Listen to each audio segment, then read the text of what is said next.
Jadot Yannick, 54 ans, candidat écologiste. Vous menez votre deuxième campagne présidentielle, mais la première jusqu'au bout, puisqu'en 2017, vous étiez retiré. Bonjour Yannick Jadot. Bonjour.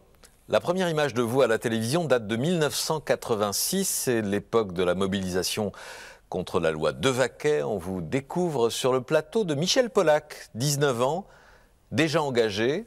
Avec d'autres étudiants, vous restez derrière, vous ne prenez pas encore la parole ni la lumière, mais avec votre mètre 92, on ne peut pas vous rater. Quel était celui parmi vous, parmi les étudiants, qui était avec Jérôme lorsqu'il a reçu sa grenade? Approchez-vous. Oui, alors, comment ça s'est passé? Oui. J'aimerais dire, avant de commencer tout débat, qu'on aimerait demander 1 minute de silence pour tous les blessés et les morts hier soir. Voilà. C'est cette révolte de jeunesse qui vous a donné le goût de l'engagement? J'étais déjà dans une famille très politique. On allait distribuer des tracts, coller des affiches, gamins. Mais c'est vrai que je pense que chaque génération, d'une certaine façon, a son rituel d'engagement politique. Et c'est vrai que là, la mobilisation contre la loi Devaquet, les violences policières, et évidemment la mort de Malik Oussekine, ça forge un caractère politique. Militant, vous allez l'être pendant des années. Après des études d'économie à Paris-Dauphine, vous choisissez les ONG et vous devenez activiste. On va vous retrouver dans de multiples combats et actions coup de poing, notamment pour Greenpeace.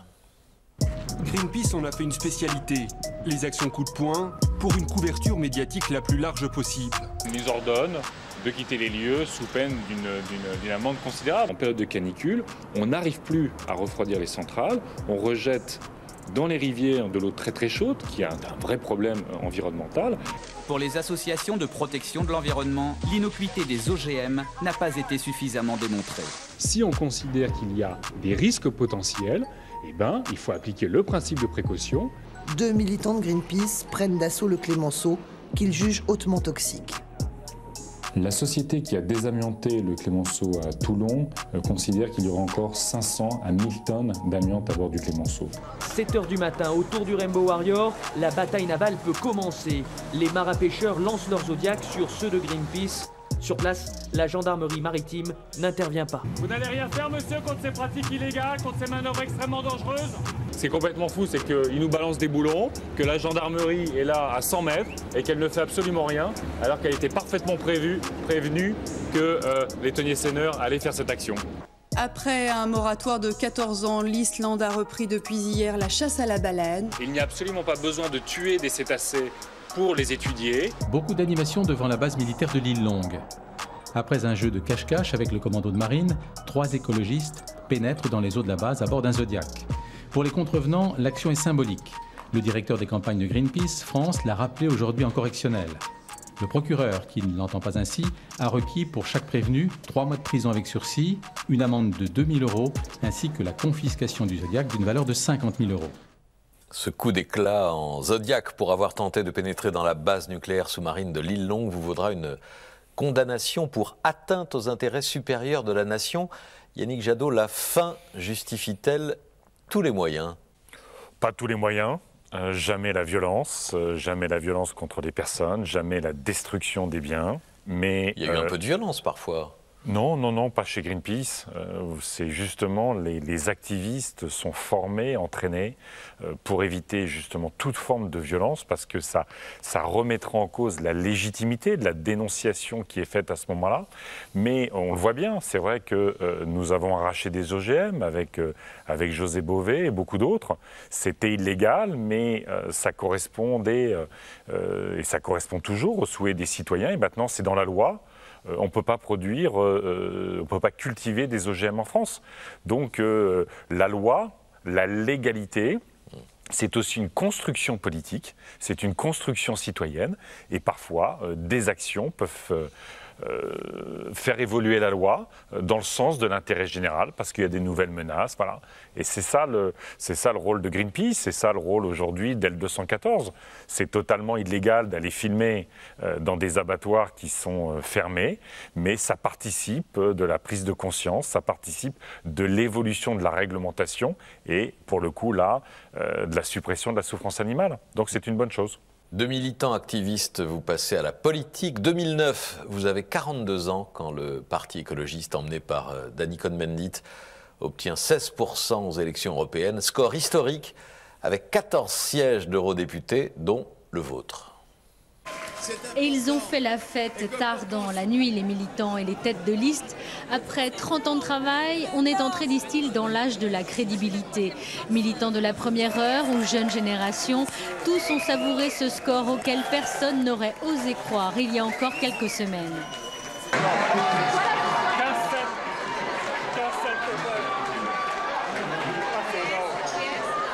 C'est historique, avoir un tel pourcentage, avoir autant d'électeurs. C'est vraiment la récompense d'une très belle campagne, je crois. On ne s'est jamais laissé divertir sur les problèmes franco-français. On a fait une vraie campagne européenne, on a fait une campagne de terrain. Faire de la politique, Yannick Jadot, c'est plus efficace que le militantisme de terrain pour changer le monde? C'est un autre levier. Vous savez, vous l'avez dit, moi ça fait 30 ans que j'ai le privilège incroyable, au fond, de faire de mes engagements, de mes convictions, mon métier, mes occupations de tout le temps. Donc c'est vrai que c'est un privilège, mais j'ai l'impression de poursuivre toujours le même combat. J'ai vécu en Afrique, j'ai vécu au Bangladesh, j'ai participé à la construction du mouvement altermondialiste dans les années 90, j'ai fait Greenpeace et en fait j'ai l'impression de défendre toujours l'écologie et la solidarité, mais de le faire avec des leviers différents. Parfois c'est l'alerte, d'autres fois c'est la législation européenne et maintenant évidemment c'est la volonté, la campagne électorale pour détenir, prendre le pouvoir, mettre l'écologie au cœur du pouvoir en France. Vous voici donc dans le costume d'un député européen, mais pas dans l'habit d'un notable. On retrouve vos coups de gueule, vos harangues, comme encore récemment face à Emmanuel Macron, mais surtout celle d'un combat gagné contre la pêche électrique. Nous avons un choix majeur à faire sur la pêche électrique. Soit nous poursuivons et nous généralisons l'électrocution des fonds marins, décimant les poissons, sacrifiant les pêcheurs, désertifiant nos territoires côtiers, soit nous interdisons la pêche électrique, cette arme de prédation massive, nous protégeons les ressources, nous sauvons la pêche artisanale et nous avons de beaux poissons dans nos assiettes. Alors oui, nous devons voter l'interdiction et nous devons le faire malgré la Commission européenne. Parce que, monsieur le commissaire, comme le reste de la Commission, vous continuez à mentir sur la pêche électrique. Vous mentez sur le fondement scientifique de vos décisions. Vous avez failli sur les dérogations. Il n'y a aucun protocole scientifique sur vos dérogations. Vous avez failli sur l'expansion des dérogations qui en font aujourd'hui une pêche massive. Alors pour la pêche artisanale, pour les océans, pour les chefs cuisiniers qui nous soutiennent, pour les ONG qui nous soutiennent, interdisons cette pêche. Monsieur le commissaire, vous devrez rendre des comptes devant cette Assemblée. Bataille politique mémorable, victoire et grand motif de fierté. Et sur les bancs, oh! Rare image de Yannick Jadot en train d'exulter.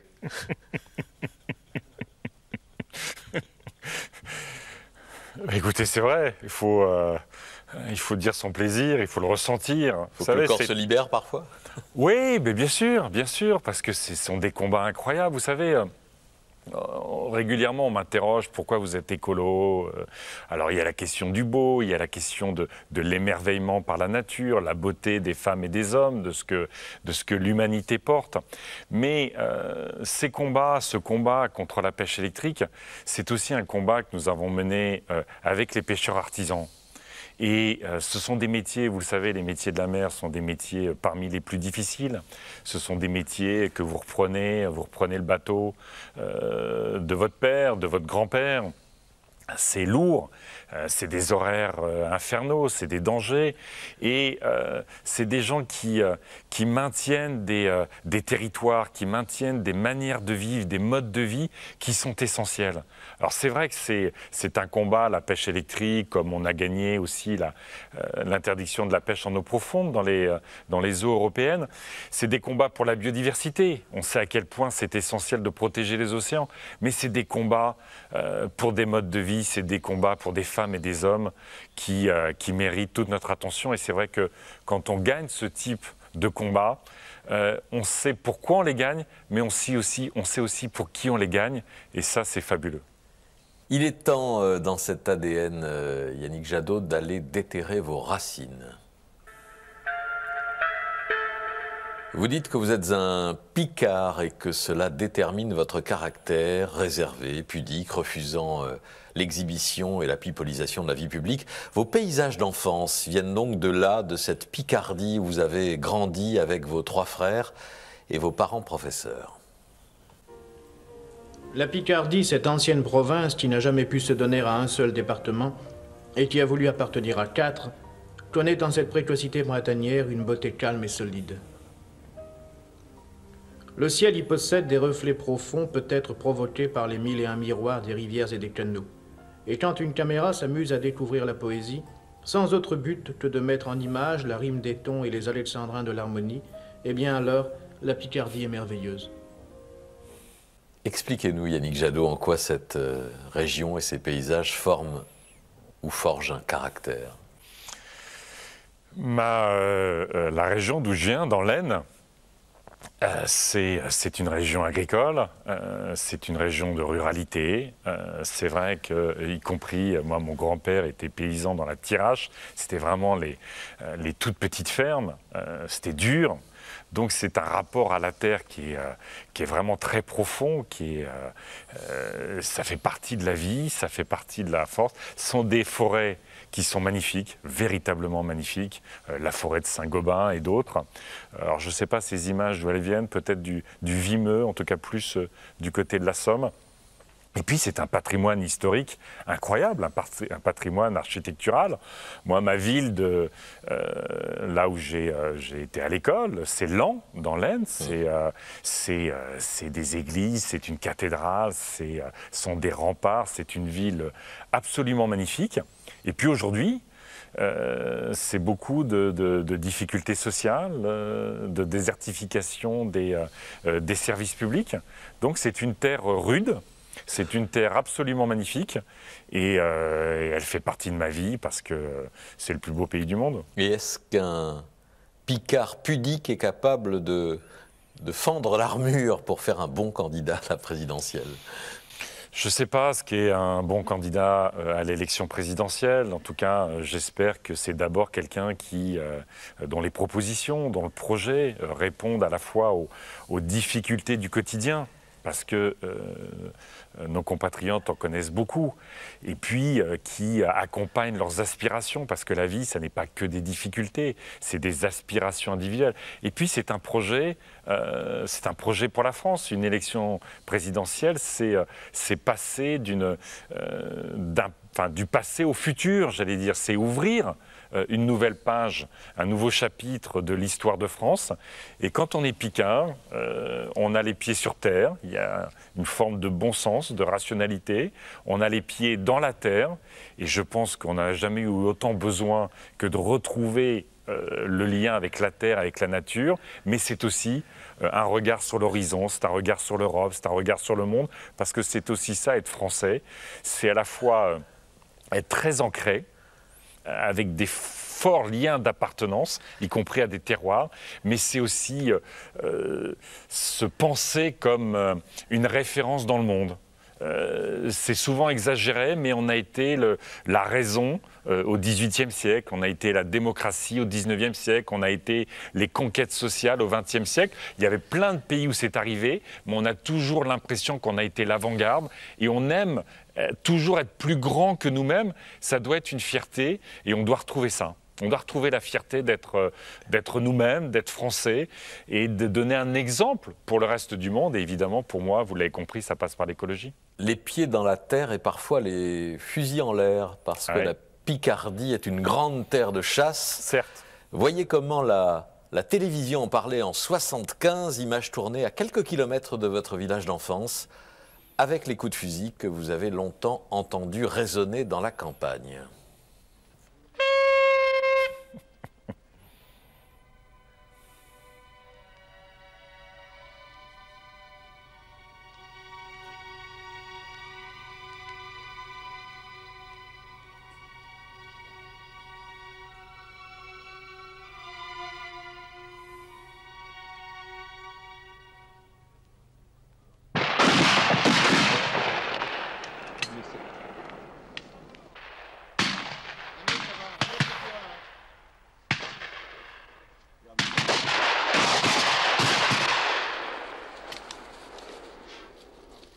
C'est une chasse que nous avons lancée dans l'Aisne. Vous voyez, nous avions jusqu'ici une chasse sur Hirson, une chasse en plaine, en forêt.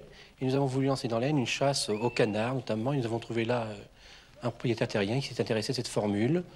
Nous pouvons prendre ici, à Fourdrin, une vingtaine de chasseurs à la journée, avec un prix de journée, bien sûr, qui est déterminé par le propriétaire. Quel est le prix de la journée? Le prix de la journée sera de 250 francs. Pardon pour tous ces coups de feu à vos oreilles, Yannick Jadot. Mauvais souvenir? Oui, c'est pas que des souvenirs, c'est le présent. Vous savez, quand je suis dans ma Picardie, dans l'Aisne, le samedi matin, le dimanche matin, ça tire à 150 mètres de la maison. Donc effectivement, vous ne pouvez pas sortir. Donc vous ne pouvez pas avoir accès à la nature. Et puis c'est vrai que là, ça ressemble à un massacre, en fait. Et puis, quand on était gamin, avec mes parents, on le fait toujours, mais on allait vraiment dans la forêt est magnifique, et quand vous voyez une harde avec un cerf superbe, les biches, vous voyez les chevreuils, de temps en temps, on peut voir un renard ou des sangliers, c'est fabuleux. Enfin, je veux dire, pour moi, ça reste à chaque fois un émerveillement, et imaginer qu'en fait, un cerf aussi majestueux devienne au fond une cible qu'on va abattre et qu'on va tuer pour le plaisir, parce qu'y compris la chasse à courre, c'est même pas pour manger la viande, puisque il y a ce qu'on appelle la curée, finalement vous la donnez aux chiens. Il y a quelque chose qui me va pas, donc effectivement il faut que tout le monde puisse accéder à la nature, il faut que les chasses cruelles s'arrêtent, et qu'on respecte les animaux, parce que respecter les animaux, c'est aussi se respecter, en fait. Ouais, donc le refus ou la détestation de la chasse qui est inscrite dans votre programme, il est... Non, je n'ai pas inscrit dans mon programme la détestation de la chasse. Le refus. J'ai inscrit dans mon programme le fait que la chasse serait interdite le week-end et pendant les vacances scolaires, pour que toutes les familles, et y compris les chasseurs, évidemment sans leur fusil, puissent profiter de la nature, parce qu'on a besoin de la nature et qu'elle est magnifique. Mais ça, c'est ancré depuis l'enfance. Ça, c'est ancré depuis l'enfance, parce que c'est vrai que la nature, les animaux, ça fait partie du beau. Et j'ai toujours du mal à comprendre qu'on puisse vouloir tuer le beau. Voilà, il y a quelque chose qui m'interroge toujours. Je veux dire, vous savez, si je peux me permettre, l'un des bouquins qui m'a vraiment façonné, c'est Les Racines du ciel de Romain Gary. Et vous savez, dans ce bouquin qui est extraordinaire, que tout le monde, j'espère, lira si vous ne l'avez pas lu, c'est ce type, il sort des camps de concentration, et puis il va en Afrique sauver les éléphants. Et il ne va pas simplement en Afrique sauver les éléphants parce qu'il veut protéger les animaux. C'est parce que l'éléphant est le plus gros mammifère, qu'il est d'une certaine façon anachronique dans le monde où on vit, par sa taille, par ses déplacements. Et ce combat pour la défense des éléphants, c'est le combat de l'humanité. En fait, c'est le combat pour la diversité, c'est le combat pour l'autre, c'est le combat pour la différence. Et c'est l'écologie, pour moi, c'est l'humanisme, en fait. Nous sommes aussi, pour cet ADN, allés chercher vos mentors. Nous avons cherché et nous n'avons pas beaucoup trouvé. Une figure tout de même qui a marqué toute votre génération, Yannick Jadot, Nelson Mandela, héros de la lutte anti-apartheid en Afrique du Sud, 27 années de prison jusqu'à ces images bouleversantes et historiques de sa libération en 90. Nelson Mandela tenant sa femme Winnie par la main. Ses premiers pas d'homme libre, premiers pas hésitants, comme surpris de la foule venue l'attendre. La dernière barrière franchie séparant sa prison du monde extérieur, il est 15h15 à Paris. L'instant historique qui met fin à 27 ans, 6 mois et 6 jours de captivité pour cet homme de 71 ans.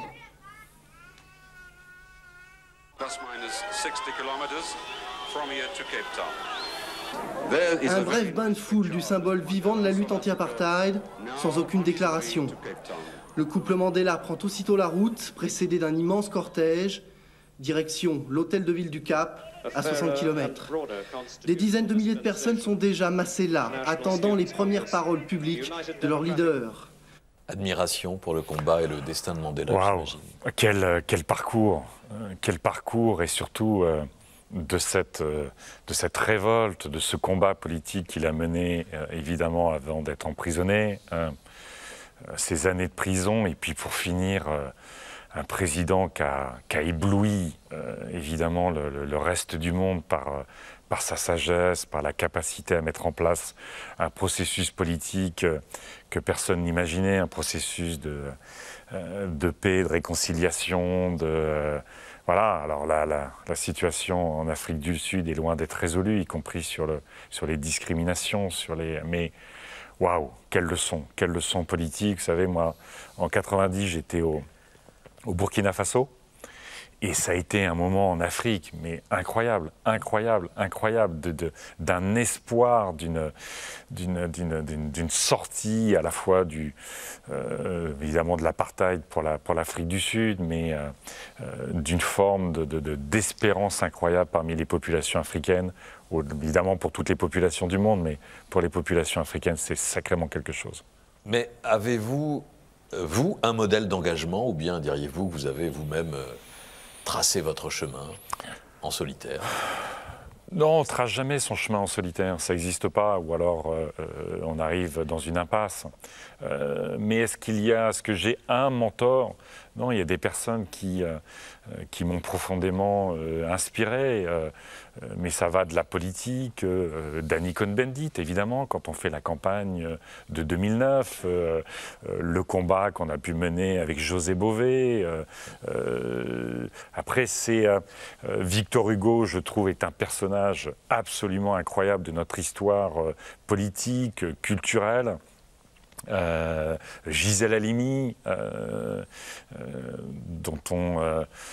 qu'on devrait évidemment mettre au Panthéon, ce sont des engagements qui n'ont jamais failli. Il n'y a pas longtemps, on me demandait qui devait aller au Panthéon. Alors je disais Gisèle Halimi, mais je pensais aussi à Albert Camus. Parce que Albert Camus, c'est à la fois des engagements très forts, évidemment, on connaît son parcours à combat dans la résistance, mais c'est quelqu'un qui, au-delà d'être très ferme sur ses convictions, a toujours dit à un moment, quelles que soient mes convictions, et je ne lâcherai jamais, il faut que je vive avec mon voisin. Vous voyez, il y a quelque chose qui, à un moment donné, dit je dois garder l'amour de mon voisin, même s'il ne pense pas comme moi, et je devrais vivre avec lui. Et je trouve que c'est une énorme leçon de politique. Au moment où tout le monde veut diviser, au moment où tout le monde pense que la radicalité, c'est diviser, je pense qu'aujourd'hui, la vraie radicalité en politique, ça doit être de rassembler les Français, de les réconcilier. Solitaire dans l'histoire, il l'a été souvent, son ombre et son héritage planent sur cette campagne. Vous voici à présent, Yannick Jadot, face à De Gaulle. Nous sommes en 1963, le général de Gaulle exalte une arme et une énergie que vous allez combattre, le nucléaire. Il y a du reste un critérium du moment, un critérium immédiat de cette indépendance. Cela est dans le domaine atomique. Il s'agit de savoir si pendant que les autres se sont faits et continuent de se faire, des armes capables de détruire l'univers et nous aussi, Et il s'agit de savoir si nous aurons ou si nous n'aurons pas, nous aussi, de quoi nous défendre.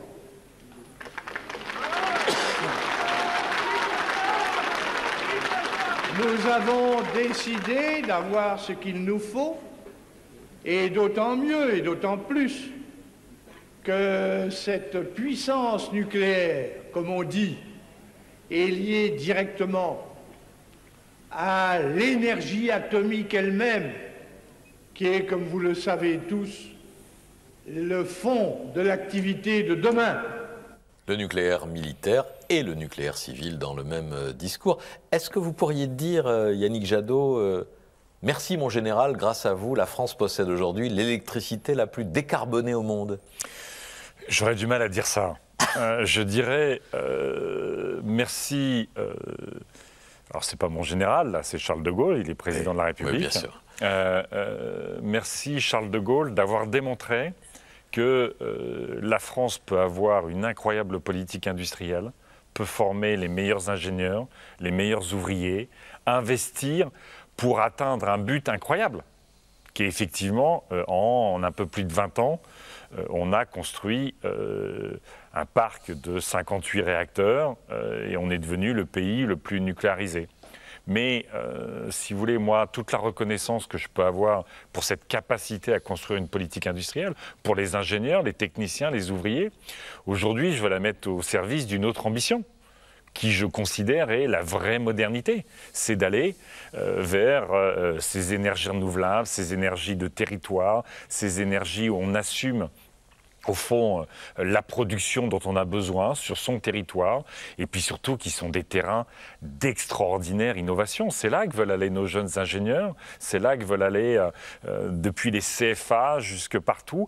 Il y a cette capacité à innover, à inventer, de dépendre du soleil, du vent, de la géothermie, de l'eau, plutôt que de l'uranium qu'on va chercher dans des pays qui sont loin d'être des démocraties, le pétrole du Golfe ou le gaz de Russie. Donc c'est un formidable projet d'innovation que je porte. Rubrique suivante.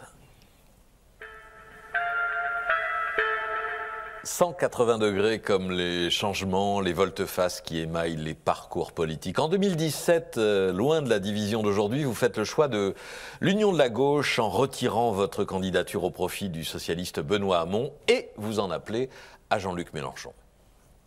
Pour la première fois, l'écologie, le social, l'Europe et la démocratie peuvent gagner une élection présidentielle. Alors Jean-Luc, parlons-nous, continuons à travailler et créons cette grande espérance autour d'un rassemblement. C'est pas facile, je peux te le dire pour moi, ça n'est pas facile. Eh bien, mais faisons-le ensemble.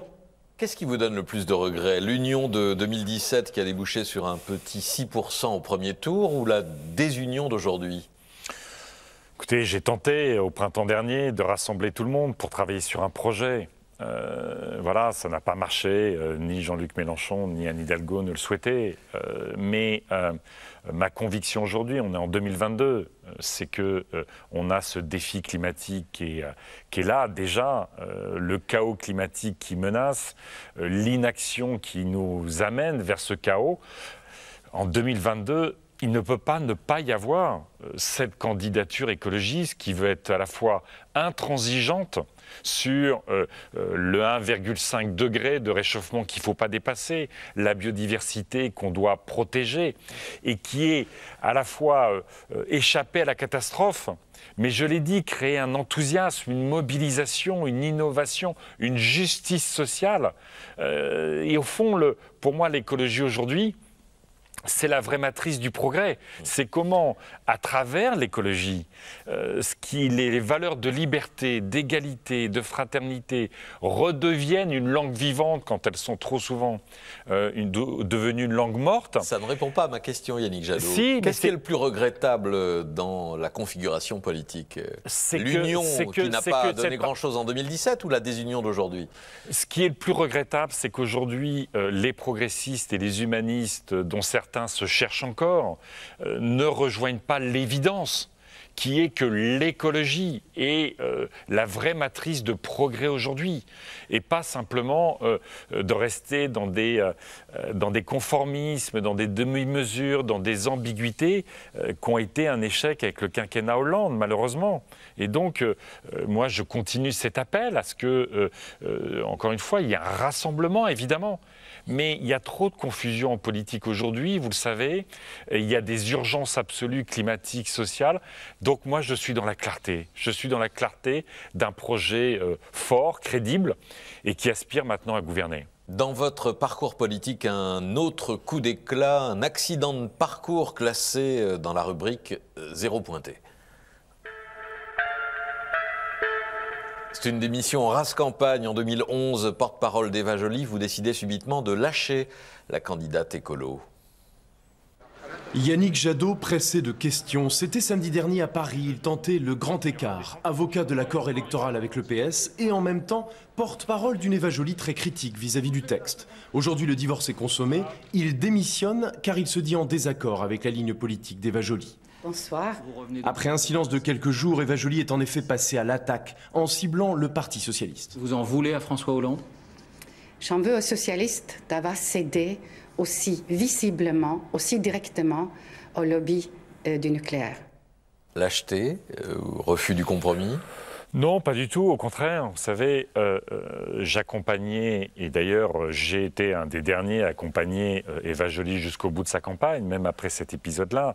Mais voilà, le parti Europe Écologie Les Verts avait décidé de construire un contrat de gouvernement avec les socialistes, qui était un contrat qui portait des véritables avancées. Malheureusement, François Hollande a décidé de s'asseoir dessus. Mais donc à partir de là, la candidate écologiste devait cibler davantage Nicolas Sarkozy que François Hollande, avec qui on venait de passer un contrat. Parce que ça me semblait être la logique politique. Donc il y a eu des désaccords au sein de son équipe, un désaccord avec Eva Joly, donc j'en avais tiré toutes les conséquences. Mais vous savez, encore une fois, j'ai été un des derniers à accompagner Eva Joly. Ça a été une campagne difficile. Ça a été une campagne difficile jusqu'au bout, mais j'ai été un des derniers à ses côtés. Voici à présent, Yannick Jadot, quelques madeleines. Nous vous en avons trouvé 3 qui devraient vous ravir. Comme vous êtes fan de western, oui, on vous a mis de côté une des plus grandes stars du genre qui explique la différence entre le western et la vraie vie, et je dirais à peu près la même différence qu'entre les actions coup de poing et le combat politique. J'aime beaucoup de jouer dans un western parce que, à mon avis, je crois que les westerns, c'est presque quelque chose de classique. Mais c'est une époque très intéressante parce que dans cette époque-là, s'il y a un problème, on fait quelque chose d'immédiatement. Par exemple, si nous discutons quelque chose, si vous dites quelque chose qui ne me plaît pas, oui, immédiatement, je suis prêt, moi aussi, vous êtes prêt, oui, et il y a un réseau. Mais dans la vie moderne, s'il y a un problème entre nous, je parle avec mon avocat, vous parlez avec votre avocat, finalement nous sommes devant le juge, oui, et ça dure longtemps. Mais dans le western, tout est fait immédiatement. Vous avez reconnu Kirk Douglas, mais je ne sais pas si vous vous reconnaissez dans l'efficacité du cow-boy solitaire qu'il vient de décrire. Mais écoutez, au fond, ce qu'il raconte, Kirk Douglas, il y a un magnifique western qui en parle, c'est L'homme qui tua Liberty Valance. Oui. Vous avez John Wayne qui est le western dont parle Kirk Douglas, et vous avez James Stewart qui est l'avocat qui arrive avec le droit, mais aussi une autre façon de faire fonctionner la société. Donc L'homme qui tua Liberty Valance raconte cette évolution, en fait, cette transmission, ce changement d'époque. Mais il y a un western absolument fabuleux avec Kirk Douglas, parce que le bouquin est magnifique, il faut absolument le lire. C'est La captive aux yeux clairs. Oui. Le bouquin, c'est Guthrie qui l'a écrit, et ça raconte, c'est magnifique parce que c'est l'histoire des trappeurs aux États-Unis. Évidemment, ils sont tellement amoureux des grands paysages, ils vivent à moitié avec les Indiens, et ils adorent ça, mais en tant que trappeurs, Ils sont l'avant-garde de la civilisation qui va tout détruire, à la fois les grands paysages et les Indiens. Et Guthrie raconte ça d'une manière magnifique. Et deux grands films, évidemment, L'homme qui tue à Liberty Valance et Rio Bravo, et la légende. Johnny Guitar, qui est un magnifique western féministe. Et comme il en existe peu, mais il y en a de magnifiques. Donc vous n'êtes pas un cow-boy solitaire en politique? Je sais pas, il y a toujours une partie un peu solitaire en politique, parce qu'il y a quelque chose d'un peu surnaturel ou non naturel qui est comme ça, de se mettre en avant. Bien sûr, il y a quelque chose, il y a un enjeu d'incarnation, mais c'est un sport collectif, c'est un sport incroyablement collectif, sinon ça n'a aucune chance et au fond ça n'a aucun intérêt. Nous allons donc dégainer notre deuxième Madeleine. Vous en avez parlé. Elle était belle celle-là. Vous en avez parlé, oui. Vous en avez parlé tout à l'heure. Romain Gary et les Racines du ciel, l'un de vos livres de chevet. Romain Gary en parle ici en 1956. Je voulais montrer comment cette protection de la nature exige aussi la protection de l'homme, des droits de l'homme, de certains éléments et de certains droits essentiels de la personne humaine. Mais je vous répète, je n'ai à aucun moment voulu faire du symbole ou de l'allégorie. Ça s'est présenté comme ça. Mais cette indignation de Morel, vous la partagez, cette indignation qu'il élève contre la chasse aux éléphants. Entièrement. Je dois dire que je crois que c'est une des choses que j'ai ressenti le plus profondément. Et en écrivant ce livre, je peux dire que j'ai mené cette campagne à chaque page et à chaque instant. Et je n'ai jamais été plus sincère à chaque page d'un livre que je l'ai été en écrivant Les Racines du ciel. Oui, vous m'avez dit tout à l'heure que je crois à chaque ligne de ce que j'ai écrit. Mais il ne faudrait tout de même pas faire croire aux téléspectateurs que ce livre a pour thème la protection de la nature. Enfin, ce n'est pas ça.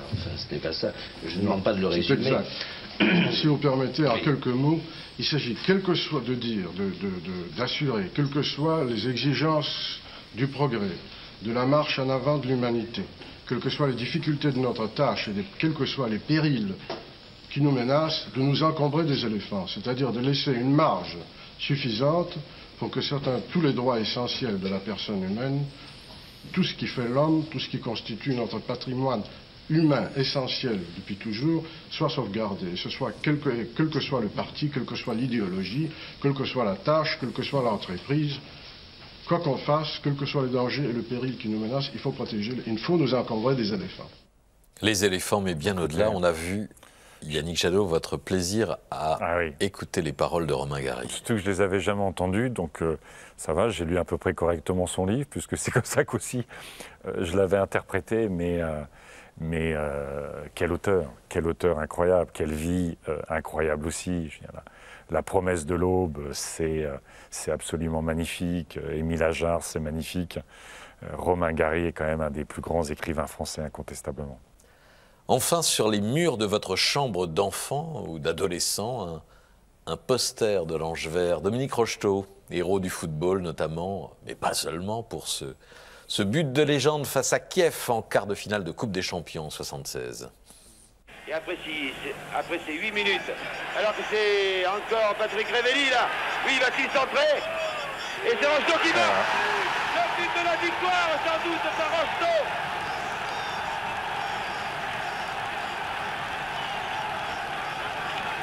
But de Rocheteau. Oh, c'est extraordinaire. Je vous l'ai dit, Patrick Révelli est en grande forme. Il a réussi à dribbler toute la défense et à donner un retrait à Rocheteau qui a marqué. Et oui, Rocheteau qui souffrait de crampes il y a peu de temps, réussit le but. On est à 8 minutes de la fin, match extraordinaire à Geoffroy Guichard. Pourquoi Rocheteau? Parce que c'était un attaquant, parce que quand on est gamin, qu'on adore le foot, c'est vrai que spontanément, on va plus vers les attaquants parce que, en plus, il était frêle. Enfin, on n'est pas dans le football d'aujourd'hui où les sportifs sont quand même très, très, très baraqués. C'était une autre époque. C'est vrai que votre terme de Madeleine convient bien. C'est une équipe qui, d'un seul coup, passe à la télé. Les gens changeaient leur poste noir et blanc pour la couleur, pour voir la Coupe d'Europe. C'est Saint-Étienne, c'est une cité ouvrière. Et j'avais Rocheteau et à côté j'avais Keegan. qui était le grand attaquant de Liverpool, parce que c'est des clubs qui étaient incroyables, c'était des cités ouvrières. Et je vous invite à lire un très beau bouquin, c'est un roman de David Pierce sur Rouge ou Mort, qui raconte l'histoire de l'entraîneur de Liverpool et qui montre à quel point, à cette époque-là, ça le reste en partie, il ne faut pas dénigrer le temps présent. Mais les joueurs avaient un respect infini du supporter. C'est-à-dire que le supporter qui mettait un billet pour aller au stade, il devait, au fond, le joueur lui devait son sacrifice, toute son énergie pour gagner. Et c'est vrai que voilà, ça correspond à ma jeunesse. Moi, je continue à adorer le foot, évidemment, mais même si c'est un peu dur pour Saint-Étienne en ce moment, mais ça reste mon club de cœur, parce que c'est ma jeunesse, parce que c'est le foot, parce que c'est des émotions qu'on n'a nulle part ailleurs, en fait. Alors, on ne quitte pas le vert avec cette archive que nous soumettons à tous les candidats sur ADN, celle de l'alerte verte. Archive tirée de la campagne présidentielle de 1974 où un candidat septuagénaire déjà casse le ronron politique pour nous alerter sur des dangers futurs. Vous savez ce qui va se passer? Eh bien, nous allons bientôt manquer de l'eau. Et c'est pourquoi je bois devant vous un verre d'eau précieuse, puisque avant la fin du siècle, si nous continuons un tel débordement, elle manquera. À lundi, je vous dis au revoir et j'espère vous revoir pour vous expliquer notre projet global d'avenir. Merci, mes amis.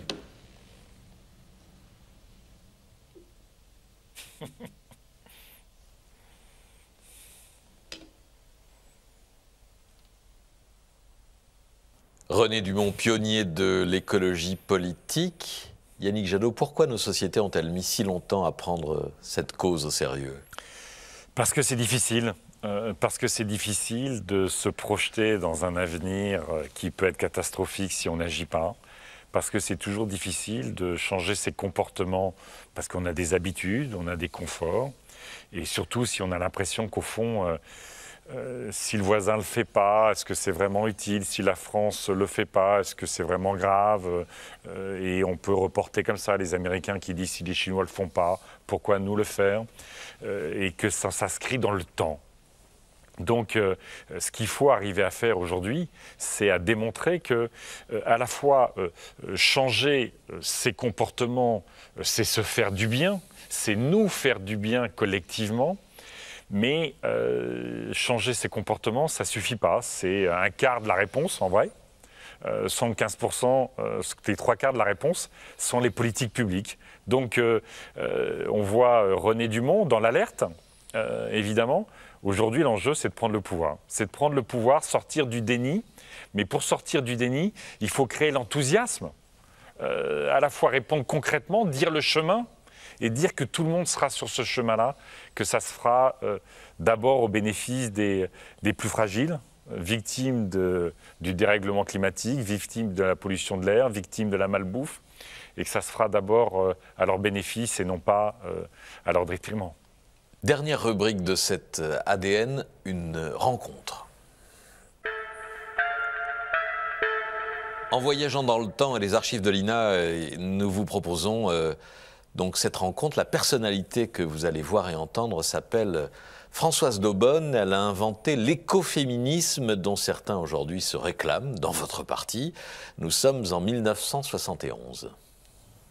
En réalité, je crois que nous arrivons vers une époque beaucoup plus révolutionnaire en profondeur qu'on ne peut l'imaginer, et que précisément ce qui sera certainement la marque spécifique de cet avenir, ça sera une époque où les différences secondaires que jusqu'à présent on appelait virilité et féminité tout à fait arbitrairement, seront complètement dépassées au profit de la totalité de l'humanité. Nous allons vers la totalité dans tous les sens, vers cette humanité aussi. Monsieur Mulvorf, on risque pas de s'ennuyer.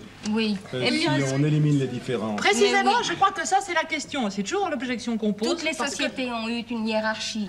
Parce qu'il ne s'agit même pas de hiérarchie, je parle d'une différence à l'heure actuelle. Et justement, quand on parle de différence, je vois très bien ce qu'on pense. On voit quelque chose du genre du meilleur des mondes et des anticipations fantastiques qui nous font dresser les cheveux sur la tête.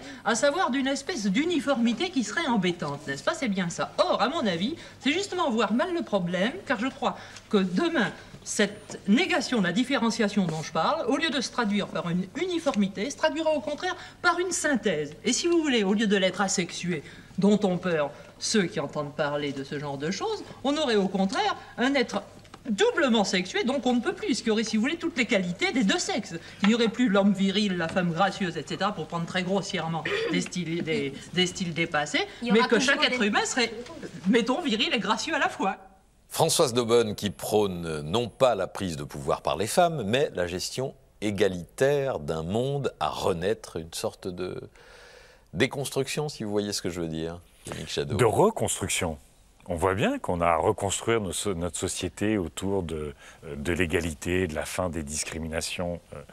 On a des destins, des vies, des parcours qui sont abîmés simplement parce que dans notre imaginaire collectif, il y a eu comme des termes qui ont été empruntés dans le... on est de retour chez Pollack, de hiérarchie. C'est terrible pour, encore une fois, c'est l'humiliation, on abîme des millions de personnes parce qu'on les ramène à une identité qui est une force et qui ne peut pas être une condamnation, qui ne peut pas être une stigmatisation, qui ne peut pas être un handicap. Donc une société d'égalité qui n'est pas une société uniforme, qui est une société au contraire de diversité, est une société qui est riche, où on enrichit les parcours individuels et on s'enrichit les uns les autres. Donc il y a encore beaucoup de boulot. On a des propositions, justement, pour avoir une Assemblée nationale, 50% femmes, 50% hommes, de garantir l'égalité des salaires, de lutter contre les violences faites aux femmes. Ça reste un combat, mais on voit que c'est un combat qui n'est pas né d'aujourd'hui. On voit que c'est un combat qui a une histoire, ses combattantes, et qu'on doit continuer à poursuivre, parce que, franchement, on ne peut pas être dans des sociétés où l'autre est une menace, l'autre est une différence, l'autre c'est toujours un enrichissement. Au terme de cet ADN, Yannick Jadot, y a-t-il un morceau de votre ADN que nous avons manqué? Oh, sûrement. Sûrement. C'est à vous de nous le dire. On parlait tout à l'heure de la Picardie. C'est vrai que moi je suis né de parents instituteurs. Je suis né dans le logement de fonction de l'école. Et c'est vrai que voilà, mes parents étaient très républicains, quoi. C'est important l'école. Et c'est vrai qu'à l'époque, j'ai eu l'occasion de retourner à l'école communale. Les enseignants, qu'a fermé malheureusement, les enseignants étaient reconnus, étaient respectés. L'école était davantage respectée. Et puis la Picardie, c'est le chemin des dames. Ouais. Moi, juste à côté d'où je suis né, c'était le chemin des dames. Donc, c'est aussi ça notre histoire de France, en fait. C'est à la fois la République, la promesse républicaine, et puis des sacrifices qui doivent nous inspirer, pour, y compris quand on voit les tensions qu'il y a aujourd'hui dans le monde, pour construire un monde de paix. Voilà. Merci Yannick Jadot. Merci de votre invitation. Merci de ces images.